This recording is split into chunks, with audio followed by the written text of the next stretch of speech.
Hello friends, this is Ravikant Sharma. Welcome back to physics classes. कैसे हो आप लोग? कोरोना पीरियड में घर पे रह रहे हो ना? अपना ख्याल रखा करो और स्वस्थ रहो, खुश रहो। क्यों अपन को हेल्दी मतलब खुश रहना क्यों ज़रूरी है कि अपन को अपने लाइफ को यदि बैलेंस बना के चलना है तो हैप्पी रहना ज़रूरी है। आगे चलते हैं, अपना जो टॉपिक चल रहा है उसी पे बात करते हैं। लास्ट जो टॉपिक था वो अपना था, रिलेशन फाइंड आउट कर लिया था orbital velocity and escape velocity में। एस्केप वेलोसिटी रूट 2 टाइम्स होती है ऑर्बिटल वेलोसिटी की, यहाँ तक देख लिया था। अब इससे आगे यदि देखें, नेक्स्ट जो देखें, कोई भी ऑब्जेक्ट है उसमें वेटलेसनेस कब होता है? कोई भी ऑब्जेक्ट वेटलेसनेस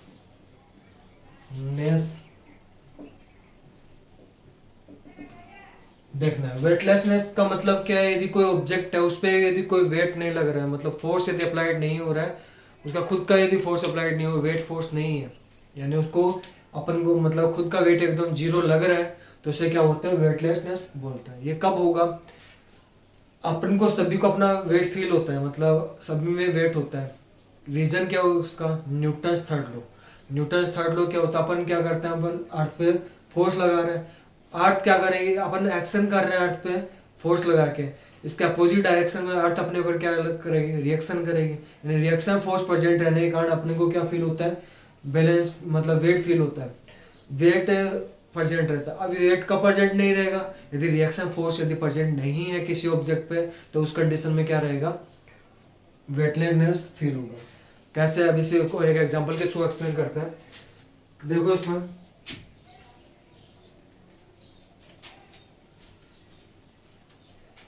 इसमें मान लेते हैं अर्थ है, ये अर्थ दे रखी है। अब इसका जो मास है वो अर्थ का मास कितना दे रखा है? मास को अर्थ एम ही मान लिया। इसकी जो रेडियस है, अर्थ ऑफ रेडियस जो है वो कितनी मान ली? आर ही मान ली। अब इस अर्थ के चारों तरफ क्या कर लेते हैं, एक कोई सैटेलाइट है वो क्या कर रहा है? रोटेट कर रहा है इसके चारों तरफ, अर्थ के चारों तरफ सर्कुलर पथ पे। अर्थ के चारों तरफ सर्कुलर पथ पे कोई सैटेलाइट रोटेट कर रहा है। कितनी रेडियस पे? स्मॉल आर रेडियस पे क्या कर रहा है? कोई सैटेलाइट यहाँ पे रोटेट कर रहा है। अब इस सैटेलाइट में मान लिया कोई ऑब्जेक्ट है, या फिर कोई मैन मान लेते हैं, एस्ट्रोनॉट्स मान लेते हैं। एस्ट्रोनॉट ऑब्जेक्ट रखा हुआ है, इसका मास कितना मान लेते हैं? स्मॉल एम मान लें। कितना मान लें? स्मॉल एम मान लें। अब इसमें क्या होगा कि ये जो इसमें फोर्स अप्लाई होंगे, फोर्स कौन कौन से अप्लाई होंगे? अर्थ के कारण एक फोर्स अप्लाई होगा, वो तो कौन सा हो जाएगा? Gravitational force. कौन सा अप्लाई होगा? F G. Gravitational force centre की तरफ लगेगा, अर्थ अपनी तरफ इस सैटेलाइट को अट्रैक्ट करेगी। अब सेकेंड फोर्स कौन सा लगेगा? सेंट्रीपिटल फोर्स भी अप्लाई होगा सेंटर की तरफ। यदि कोई भी ऑब्जेक्ट जो है सर्कुलर पथ पे यदि मूव कर रहा है, तो हमेशा उस पर कौन सा फोर्स अप्लाई होता है? सेंट्रीपिटल फोर्स अप्लाई होगा उसको सर्कुलर पथ पे मूव करवाने के लिए। अब एक और फोर्स यदि ऑब्जेक्ट पे इस पे एक और फोर्स लगेगा जो कि इसके अपोजिट डायरेक्शन में लगेगा, reaction force, normal reaction force, जो कि इस डायरेक्शन में लगेगा। अब इन तीनों फोर्सेस को यदि बैलेंस यदि करवाएं तो कैसे होगा? यदि ग्रेविटेशनल फोर्स अर्थ लगा रही है, वो किससे बैलेंस हो रहा है? सेंट्रीपिटल फोर्स एफ से क्या हो रहा है? बैलेंस हो रहा है। यहाँ पे माइनस क्या करना पड़ेगा? दोनों इस डायरेक्शन दोनों बैलेंस हो गए, इज इक्वल टू आ गया। बट यहाँ पे ये जो रिएक्शन फोर्स इसके अपोजिट डायरेक्शन में लग रहा है, तो यहाँ पे क्या कर सकते हैं? रिएक्शन फोर्स को माइनस कर देंगे। तो यहाँ पे पहले ग्रेविटेशन फोर्स कौन कौन से मास के बीच में? अर्थ का मास और स्मॉल मास, दोनों मासेस के बीच का जो ग्रेविटेशन फोर्स फॉर्मूला क्या होता है अपने पास? G capital M small m upon दोनों के बीच की डिस्टेंस कितनी है? Small are square. माइनस का क्या लिखोगे इसे? Capital R. सेंट्रीपिटल फोर्स किसका? जो सैटेलाइट रोटेट कर रहा है, रोटेट मान लिया ये वी नोट वेलोसिटी से रोटेट कर रहा है। यदि कोई भी ऑब्जेक्ट अर्थ के चारों तरफ वेलोसिटी से मूव कर रहा है उसे ऑर्बिटल वेलोसिटी बोलेंगे। जितनी वेलोसिटी से मूव कर रहा है उसे क्या बोलेंगे? Orbital velocity. तो यहाँ पे सेंट्रीपिटल फोर्स है वो कितना लग जाएगा? M v nought square upon में कितना हो जाएगा? आर हो जाएगा। M v nought square upon में आर हो जाएगा। तो इसमें देखो क्या करना है। अब v nought square orbital velocity अपन ने निकाली थी, ऑर्बिटल वेलोसिटी कितनी थी अर्थ के लिए? G M E. यहाँ पे रेडियस यदि अर्थ पे है ऑर्बिटल तब तो आर ही कैपिटल आर ही लेते, लेकिन स्मॉल आर रेडियस है तो स्मॉल आर ले लिया। यानी वी नॉट स्क्वायर कितना हो जाएगा यहाँ से? G capital M E upon में स्मॉल आर, ये वैल्यू वहां पे रखेंगे तो क्या फॉर्मूला बनेगा अपने पास, G capital M small m upon में आर स्क्वायर माइनस का capital R is equal to क्या बन जाएगा, स्मॉल एम अपॉन में small r, v nought square की वैल्यू ये रखेंगे तो क्या बन जाएगा, जी एम ई अपॉन में आर, यानी ये टर्म जो हो कितनी बन गई, जी एम अपॉन में आर स्क्वायर, मल्टीप्लाई करेंगे capital G M E small m, denominator में आर को आर से मल्टीप्लाई करेंगे आर स्क्वायर, सेम टर्म ये भी तो है, G capital M small m upon में आर स्क्वायर माइनस आर, ये टर्म इससे कैंसिल आउट, ये दोनों इज इक्वल टू के left hand side and right hand side में यदि सेम साइन की वैल्यूज दे रखी हैं तो एक दूसरे को कैंसिल आउट कर देंगे, यानी इस कंडीशन में कैपिटल आर क्या हो जाएगा, जीरो, कैपिटल आर क्या होगा, जीरो, यानी वेटलेसनेस कब फिल करेंगे, capital R is equal to zero यदि है तब क्या होता है, सैटेलाइट में वेटलेसनेस फिल होता है, यानी अपन यदि स्पेस के मतलब अर्थ के एटमॉस्फेयर से यदि बाहर चले जाए तो वहां पे अपन को क्या फील होगा, वेटलेसनेस फील होगा, इसी मतलब इसी रीजन के कारण। और भी ऐसे एक्सपेरिमेंट है, ये तो हो गया यदि कोई ऑब्जेक्ट है सैटेलाइट में रखा हुआ है और ये वो क्या कर सैटेलाइट क्या कर अर्थ के चारों तरफ यदि राउंड कर रहा है तो वो सैटेलाइट में रखा हुआ ऑब्जेक्ट क्या करेगा, उसमें वेट उसका जीरो होगा, वहां पे वेट जीरो, एक्सप्लेन कर दे वेट जीरो, क्योंकि नॉर्मल रिएक्शन फोर्स क्या है यहाँ पे जीरो है, ये वाला फोर्स लग नहीं रहा, ये वाला फोर्स यदि नहीं लग रहा तो उसका वेट क्या होगा, जो ऑब्जेक्ट रखा हुआ है सैटेलाइट में उसका वेट क्या हो जाएगा, जीरो हो जाएगा। सेकेंड इसी में देखें, यदि सैटेलाइट में किसी भी हैवी ऑब्जेक्ट को यदि एक छोटी मतलब स्मॉल स्ट्रिंग से यदि बांध दें, धागे से बांध दें तो कभी भी धागे में टेंशन प्रोड्यूस नहीं होगा, यानी यदि सैटेलाइट में कोई ऑब्जेक्ट रखा, ये सैटेलाइट है उसमें कोई हैवी ऑब्जेक्ट है उसको यदि किसी धागे से यदि बांध दे, धागे में कभी भी क्या नहीं होगा, क्या नहीं होगा, टेंशन प्रोड्यूस नहीं होगा, टेंशन का मतलब ये एकदम स्ट्रेट नहीं रहेगा, ये ऐसे वेव फॉर्म में रहेगा, स्ट्रेट नहीं होगा। सेकेंड थिंग क्या है कि जो अपन यदि पानी भी पीना चाहे वाटर बोतल से या फिर गिलास से, यदि स्पेस में सैटेलाइट में यदि पानी पीना चाहे तो पानी भी अपन नहीं पी सकते, डायरेक्ट पानी नहीं पी सकते बोतल से या फिर गिलास से। अब क्यों, यदि बोतल से यदि पानी पी रहे हैं तो वाटर ड्रॉप जब बोतल के बाहर निकलेंगी तो वो हमेशा क्या करने लग जाएंगे, उस सैटेलाइट में मूव करने लग जाएंगे, तो वहाँ पे वाटर बोतल से या फिर गिलास से पानी नहीं पीते, उन्हें वो जो पानी पीते हैं एस्ट्रोनॉट जो पानी पीते हैं वो हमेशा किससे पीते हैं, ट्यूब से, ट्यूब को मतलब उसका जो उनका जो स्पेस सूट जो होता है वो इस तरह से बनाया होता है, मेड क्या होता है कि जो पानी जो है डायरेक्ट उनको पानी या फिर जो खाना भी है वो भी पेस्ट के रूप में दिया जाता है, वैसे अपन जो खाना खाते हैं वो खाना उनको नहीं मिलता, पेस्ट के फॉर्म में वो खाना जो है नली के द्वारा वो खाना खाता है। अब क्या होता है वो वहां पे क्या होता है, एकदम वेट जीरो होता है, ठीक है। नेक्स्ट देखो इसमें, नेक्स्ट एक न्यूमेरिकल करते हैं, जो ऑर्बिटल वेलोसिटी देखी थी अपन ने,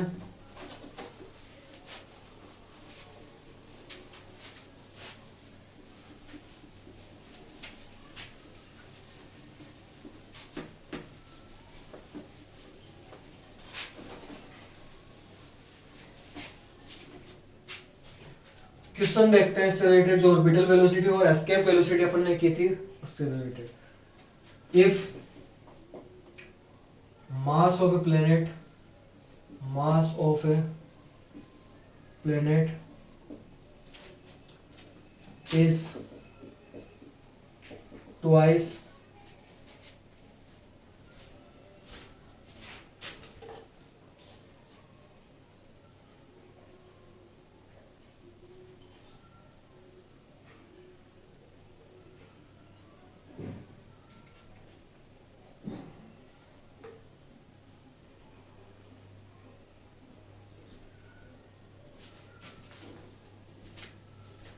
if mass of a planet is twice of the earth mass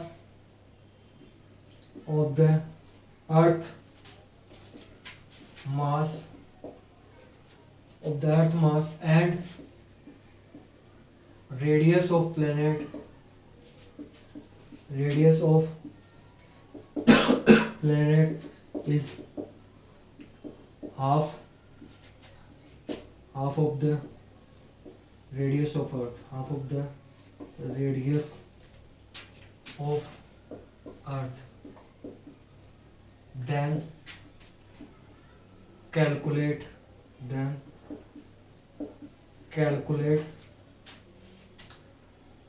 escape velocity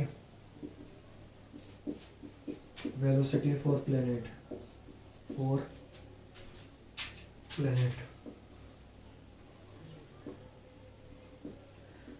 देखो इसमें क्या करना है आपको। एक प्लेनेट है, उसका जो मास है, प्लेनेट है उसका जो मास है अर्थ के मास का कितने दे रखा है, ट्वाइस दे रखा है। अर्थ के मास का कितना दे रखा है, ट्वाइस दे रखा है। और जो प्लेनेट है उसकी जो रेडियस है अर्थ की रेडियस की क्या दे रखी है, हाफ दे रखी है। अर्थ की रेडियस की कितनी दे रखी है, हाफ दे रखी है। तब अपन को कैलकुलेट क्या करना है, जो प्लेनेट है उसकी एस्केप वेलोसिटी फाइंड आउट करनी है। प्लेनेट की एस्केप वेलोसिटी फाइंड आउट करनी है।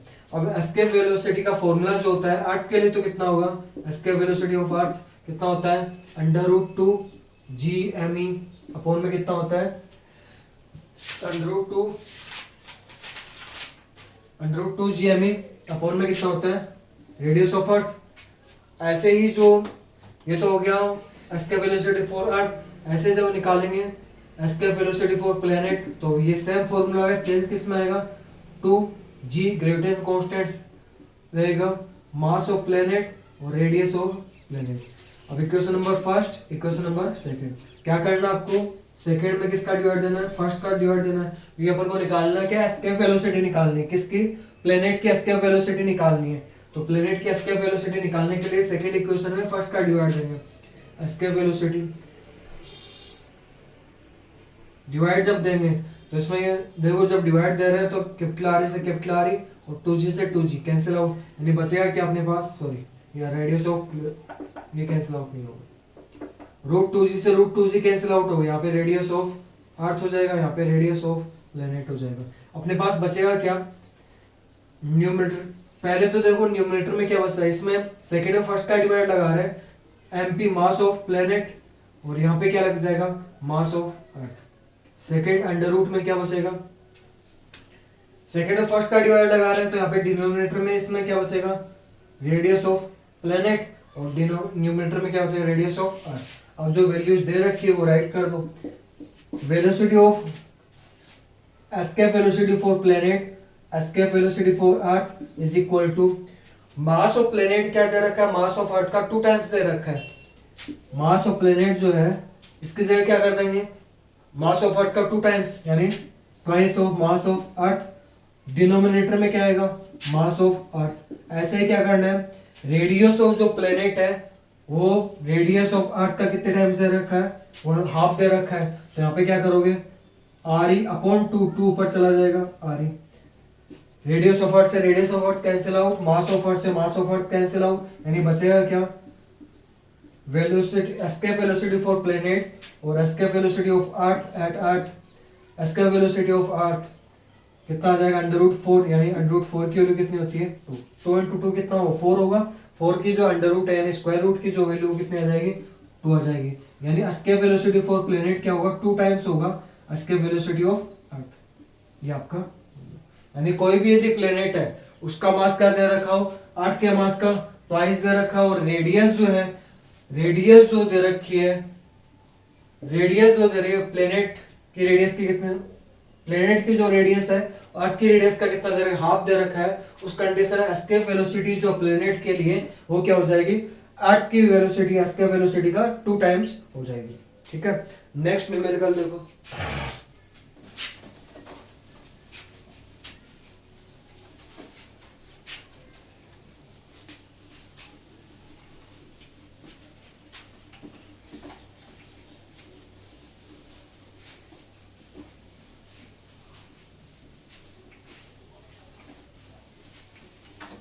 नेक्स्ट न्यूमेरिकल यदि देखें, नेक्स्ट न्यूमेरिकल क्या दे रखा है,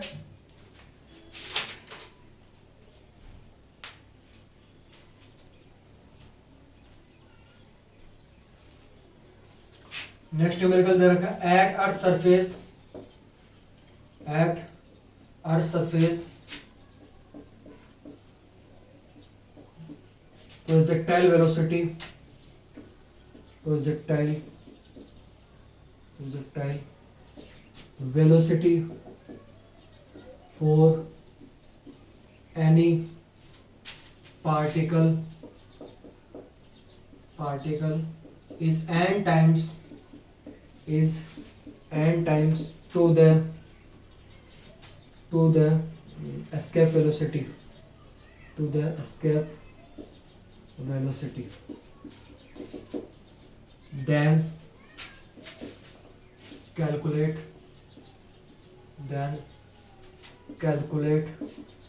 velocity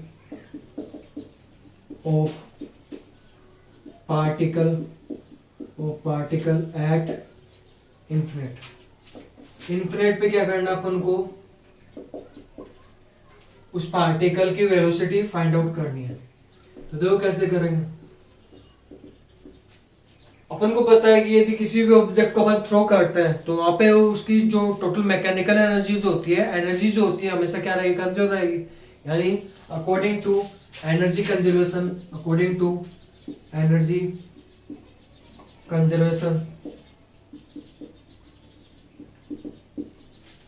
एनर्जी का कंजर्वेशन यदि लगाए यहाँ पे, अर्थ के सरफेस पे जो एनर्जी एट अर्थ सरफेस वो किसके इक्वल होगा, एनर्जी एट इन्फिनिट। यानी अर्थ के सरफेस पे जो एनर्जी होगी वो क्या होगी, इन्फिनिट पे जो एनर्जी उसके इक्वल होगी। अब एनर्जी कौन सी एनर्जी होगी, मैकेनिकल एनर्जी किसका सम होता है, kinetic energy plus potential energy, उसका सम क्या होता है, टोटल में एनर्जी होती है। अब अर्थ के सरफेस पे जो पार्टिकल है उसकी एनर्जी कितनी होगी, अर्थ के सरफेस पे हाफ, पहले तो काइनेटिक एनर्जी यदि लिखे हाफ mv², और सेकंड इसमें क्या हो जाएगा, पोटेंशियल एनर्जी। अर्थ के सरफेस पे पोटेंशियल एनर्जी का फॉर्मूला क्या होता है, gm स्मॉल m अपॉन में क्या हो जाएगा, r, माइनस साइन लगा देंगे। अब यहाँ पे इन्फिनिट पे जो एनर्जी जो होगी वहां पे अपन को वेलोसिटी, अर्थ के सरफेस पे जो वेलोसिटी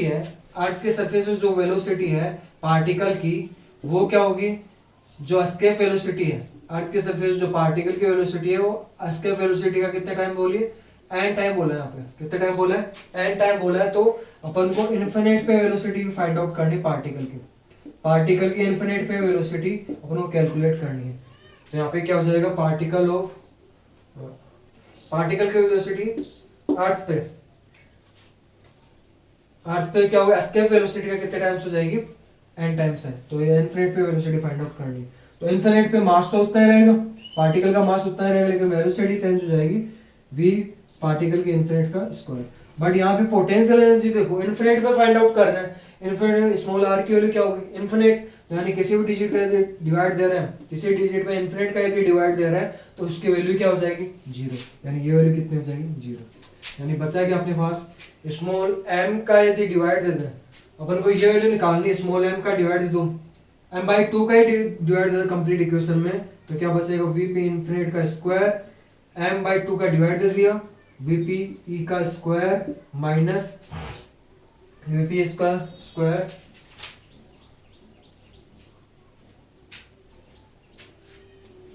ठीक है, vp square minus g capital M upon में small r, g capital M upon में स्मॉल r। यहाँ पे कितना होगा, m/2 का डिवाइड दिया ना, 2 का डिवाइड दोगे तो यहाँ पे 2 क्या होगा, मल्टीप्लाई में होगा।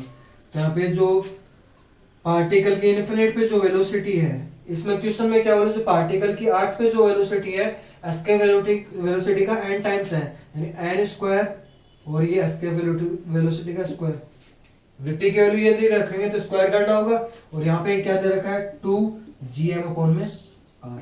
अब उनको पता है एस्केप वेलोसिटी का फॉर्मूला क्या होता है, 2gm अपॉन में r होता है, ठीक है। तो यानी v स्क्वायर यदि करें तो कितना हो जाएगा, अंडर रूट में हुए 2g कैपिटल M अपॉन में r हो जाएगा। अब जब इसमें रखेंगे, यानी ये भी किसकी वैल्यू है, v स्क्वायर की वैल्यू है, यानी वैल्यू पार्टिकल के इन्फिनिट पे जो वेलोसिटी का स्क्वायर है वो किसके इक्वल होगा, n स्क्वायर एस्केप वेलोसिटी का स्क्वायर माइनस एस्केप वेलोसिटी का स्क्वायर। यानी पार्टिकल के इन्फिनिट पे जो वेलोसिटी है वो किसके इक्वल होगी, v स्क्वायर कॉमन आ रहा है, n स्क्वायर माइनस का 1, दोनों साइड मतलब स्क्वायर दे रखा है अपन को, कैसे velocity of particle at infinite, velocity of particle at infinite जो है दोनों साइड में अंडर रूट ले ले, अंडर रूट लगाओगे तो यहाँ पे कितना हो जाएगा, velocity of escape velocity under root में क्या आ जाएगा, n स्क्वायर माइनस का कितना लिख दोगे, ये आपका हो गया। यानी कोई भी यदि पार्टिकल है उसका अर्थ के सरफेस पे एस्केप वेलोसिटी, मतलब उसकी जो अर्थ की सरफेस वेलोसिटी यदि n टाइम्स हो, किसका एस्केप वेलोसिटी का यदि n टाइम्स हो, तो उसकी इन्फिनिट पे जो वेलोसिटी होगी पार्टिकल की वो root n square minus 1 times हो जाएगी एस्केप वेलोसिटी का। तो ये आप ये फॉर्मूला ही ध्यान रखने का है। ठीक है, नेक्स्ट देखो।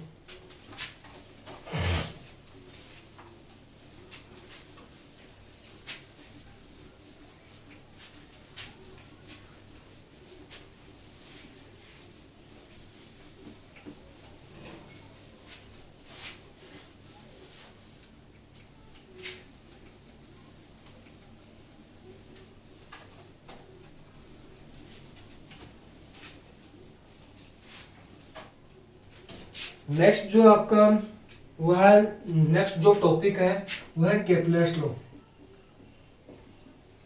केपलर्स लॉ,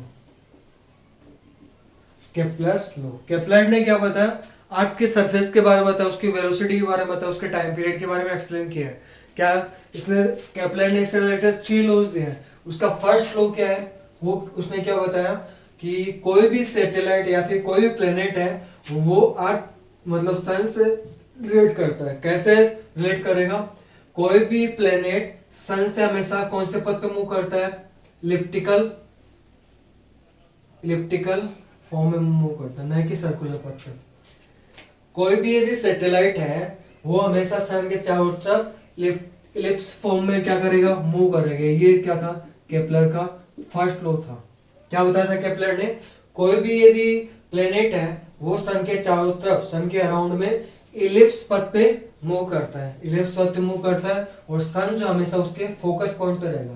क्योंकि इलिप्स है, इलिप्स के 2 फोकस होते हैं। 2 फोकस कौन कौन से होंगे, इलिप्स के 2 एक्सिस होते हैं, ये वाले मेजर एक्सिस, ये माइनर एक्सिस। तो उसके 2 फोकस होंगे, एक तो होगा मेजर एक्सिस पे ये semi major axis, semi major axis, एक फोकस ये होगा, सेकंड फोकस ये हो जाएगा। ये तो होगा इसका फर्स्ट लॉ। फर्स्ट लॉ क्या था केपलर का, कि every planet around sun in form of ellipse पथ, यानी सर्कुलर पथ पे मूव नहीं करते, इलिप्स पथ पे मूव करते हैं। सेकंड क्या बताया कि जो कोई भी प्लेनेट है उसकी सन से जो डिस्टेंस है, सन से डिस्टेंस वाली जो लाइन है वो सेम टाइम इंटरवल में सेम एरिया कवर करेगी। सेम टाइम इंटरवल में क्या करेगी, सेम एरिया कवर करेगी। यहाँ पे कोई प्लेनेट मान लिया, इस प्लेनेट ये पॉइंट ए से बी तक मूव कर रहा है, तो इसमें सेम टाइम इंटरवल में जो इतना एरिया कवर कर रहा है, ऐसा ही एरिया यदि यहाँ पे ये प्लेनेट क्या करे, इस साइड में भी यदि मूव कर रहे हैं, कहां से कहां तक, सी से डी तक मूव कर रहे हैं, तो ये एरिया भी क्या होगा, सेम होगा। यानी इन दोनों के लिए एरिया ए बी के लिए और सी डी के लिए जो एरिया की जो वैल्यू है वो क्या हो जाएगी, सेम हो जाएगी। ए बी और सी डी के लिए जो एरिया की वैल्यू है वो क्या होगी, सेम होगी। ये क्या होगा इसका सेकेंड रो, यानी D A upon D T per unit time में जो एरिया की वैल्यू वो क्या रहेगी, हमेशा कांस्टेंट रहेगी। ये किसने बताया था, केपलर ने बताया था। यानी कोई भी यदि प्लेनेट सन के चारों तरफ इलिप्स पथ यदि मूव कर रहा है तो पर यूनिट टाइम में उसमें एरिया की वैल्यू क्या रहेगी, हमेशा कांस्टेंट रहेगी। एरिया कवर्ड एरिया जो सेम टाइम इंटरवल में वो क्या रहेगा, उसके लिए सेम रहेगा। थर्ड जो लो बताया उसने कि कोई भी प्लेनेट है, कोई भी प्लेनेट है उसका टाइम पीरियड है। टाइम पीरियड का मतलब क्या है, यहाँ पे रेवोल्यूशन ऑफ टाइम क्या है कि कोई भी प्लेनेट यदि 1 राउंड में कितने मतलब 1 साइकिल में कंप्लीट करने के लिए कितना टाइम लगा रहा है, उसे क्या बोल रहे हैं, टाइम पीरियड। कोई भी प्लेनेट सन के चारों तरफ 1 राउंड कंप्लीट करने में जितना टाइम लगे उसे उसका क्या बोले, टाइम पीरियड। उसे टाइम पीरियड बोलेंगे। टाइम पीरियड का जो स्क्वायर है वो उस प्लेनेट और उनके बीच की डिस्टेंस के क्यूब के डायरेक्टली क्या होता है, प्रोपोर्शनल होता है। जो टाइम पीरियड होगा वो क्या होगा, उस प्लेनेट का टाइम पीरियड। टाइम पीरियड का मतलब क्या है, वो प्लेनेट क्या करेगा, सन के चारों तरफ एक राउंड कंप्लीट करने में कितना टाइम लगेगा, उसका स्क्वायर जो है उन दोनों की, सन और वो प्लेनेट के बीच की डिस्टेंस के क्यूब के क्या होगा, डायरेक्टली प्रोपोर्शनल होगी। केपलर का थर्ड लॉ। ठीक है, ठीक है। तो इसमें टाइम पीरियड निकाले भी यदि, तो इसमें टी स्क्वायर क्या हो जाएगा, डायरेक्टली प्रोपोर्शनल क्या हो, आर के क्यूब के। ये इसका टाइम पीरियड। यानी जो प्लेनेट सन से जितने ज्यादा डिस्टेंस पे होगा उसका टाइम पीरियड भी क्या होगा, उतना ही ज्यादा होगा, और जो प्लेनेट सन के जितना पास में होगा उसका टाइम पीरियड कितना होगा, उतना ही कम होगा।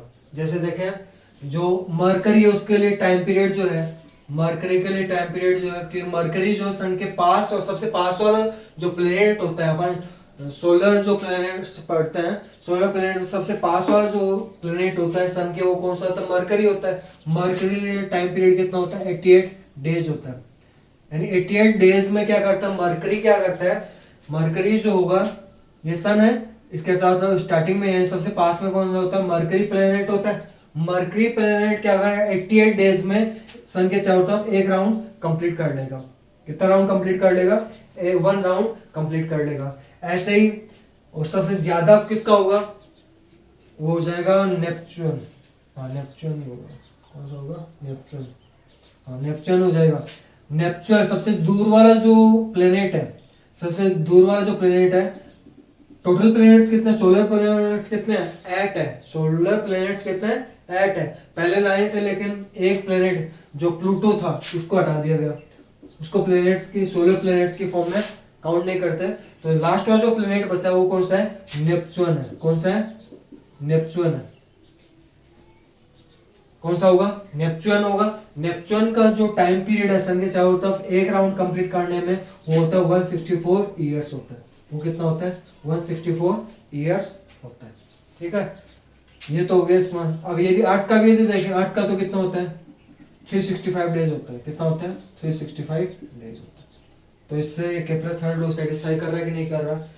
जो प्लेनेट सन से जितना ज्यादा दूर होगा उसके लिए टाइम पीरियड उतना ही ज्यादा होगा। जैसे नेपच्यून सबसे ज्यादा दूर है, सबसे दूर है, तो उसका जो टाइम पीरियड वो 164 ईयर्स होता है, 164 ईयर्स होता है। ऐसे ही जो मरकरी है, मरकरी सन के सबसे पास में होता है, तो उसके लिए टाइम पीरियड सबसे कम होगा। मरकरी के लिए टाइम पीरियड कितना होता है, 88 डेज। 88 डेज में क्या करते हैं मरकरी, क्या करते हैं सन के चारों तरफ एक राउंड कंप्लीट करते हैं। यहाँ पे जो डेज है 24 आवर्स काम में ले रहा है। ठीक है, थैंक यू।